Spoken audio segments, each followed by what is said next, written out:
যে অভিযান ইলিশ সংরক্ষণের জন্য, সেই অভিযানের নামে নিষিদ্ধ সময়ে ইলিশ ধরার সুযোগ দেওয়া হচ্ছে।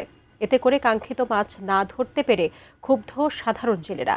ধারাবাহিকভাবে ইলিশ আহরণ কমে যাওয়া এটাই কি মূল কারণ? গিয়াসউদ্দিন মামুনের তোলা ছবিতে চাঁদপুর থেকে ঘুরে এসে রিপোর্ট করছেন সহকর্মী মনুল ইসলাম মিন্টু। সঙ্গে ছিলেন চাঁদপুর প্রতিনিধি বিল্লাল ছাড়ি।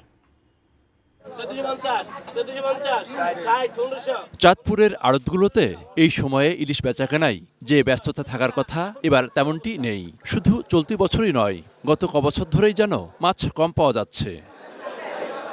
নদীতে যা ধরা পড়ছে বেশিরভাগই ছোট মাছ বা ঝাটকা, ফলে 1 কেজি ওজনের ইলিশ মধ্যবিত্তের নাগালের বাইরে। 1 কেজি 600-700 গ্রাম, এটা আমাদের অরিজিনাল চাঁদপুরের ইলিশ। অনেক রেট, আকাশ ছোঁয়া। 6000 টাকা কেজি আমার খরিদ করা, এবারে দেন বিক্রি। মাছের উপরে মাছের টাল দিয়ে লেছে, কিন্তু এখন ওই মাছগুলো নাই।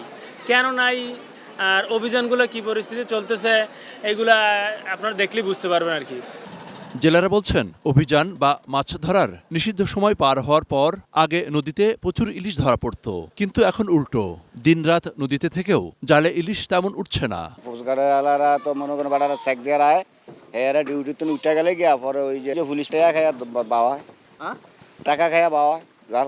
তারা কন্ট্যাক্ট করে মাছ ধরে নেয়, অথবা এই জন্য আমাদের চাঁদপুরে মেঘনা নদীর ভিতরে মাছটা একবারেই কম। 3 ঘন্টা 4 ঘন্টা পরে এখন জাল টাইনে আসছি, কয়টা মাছ পাইছি, এই কয়টাই মাছ পাইছি।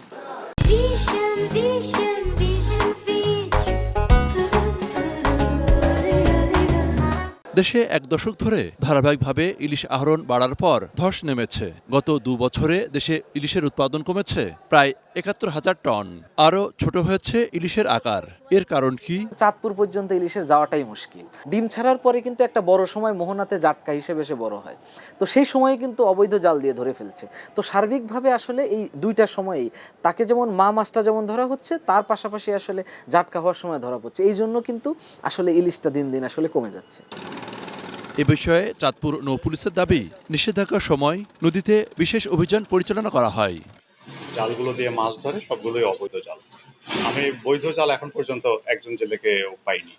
তো সেক্ষেত্রে আমরা আইন প্রয়োগ করতে গেলে স্বাভাবিকভাবেই জেলেদের একটা অভিযোগ থাকে যে নৌ পুলিশ তাদেরকে হয়রানি করতেছে। আবহমান কাল থেকে এই ইলিশের সঙ্গে বাংলাদেশের ইতিহাস, ঐতিহ্য, জীবন জীবিকা অতপ্রতভাবে জড়িয়ে আছে। কিন্তু সাম্প্রতিক বছরগুলোতে ইলিশের প্রাপ্যতা কমে যাওয়া নিঃসন্দেহে হতাশাজনক। ইলিশ সংরক্ষণ কার্যক্রম থাকার পরও কেন ইলিশ ঠিকমতো পাওয়া যাচ্ছে না, আর কীভাবে বা এই গবেষণা কার্যক্রম চালিয়ে এবং জীবন জীবিকা, পরিবেশ প্রতিবেশ রক্ষা করে ইলিশ সংরক্ষণ করা যায়, তা নিশ্চিত করা এখন সময়ের দাবি। মনুল ইসলাম মিন্টু, 18 নিউজ, চাঁদপুর।